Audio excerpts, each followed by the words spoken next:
आजिर आमर हाथे लगी गुटे फोन कॉल रेकर्डिंग। फोन रे पश्चिम ओडिशार जने जनासुना कवि आर जने जनासुना गायक जितेंद्र हरिपालकर बाबद रे कहूचन।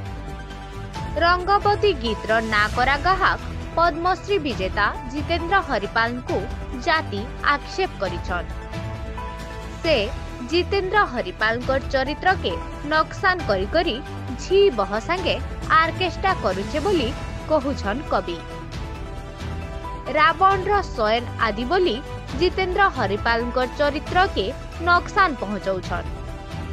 सूचना अनुसार कवि झनक निशा थी बुड़ी रही करी बहुत लोग संगे झमेला करुछन। गला दिन मान को व्यंग कवि मन मास्टरेंकर कविता के निजर कविता बोली केतनी झमेला करथिले। मोर गुटे कवितार फाड़े के गुटे प्रख्यात कवि गाई बसले एवं सेटा जना पड़गला बेल के सीधा मोर ना थी गुहुर कविर मन मास्टर अमृतर कवि हेले अमका इत्यादि इत्यादि। तो एगुड़ाक माने बहुत बाधकर कथा से गुड़ाक अंतर भितर चापी देवाके पड़ुछे। कारण अन्य कहीं साहित्यिक से संपर्क रे पदे भी उच्चारण ने कले जे इटा भल कथा नुहे बोली। सभाती ताहाकू गुहु बोली कही हुड़ा खुदा करथिले।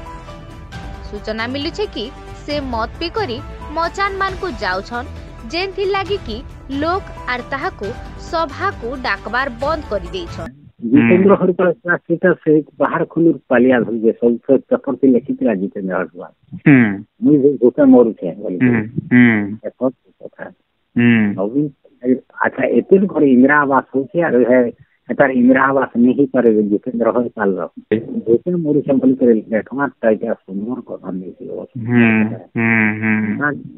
पैसा लोग है तो जहां जहां जन मत तीन से भेजा को रावण स्वयं तार कुटुंब मचन बुझते बुझला कि आर्केस्ट्रा कोन तार जी तार बह तार पु ओबे देखि एक के देवी से गल गल धरी के जाउ छी तार हेतनी ये नहीं नो ना लोगे से एतरी बुझियो छी। ब्यूरो रिपोर्ट लोकर खबर।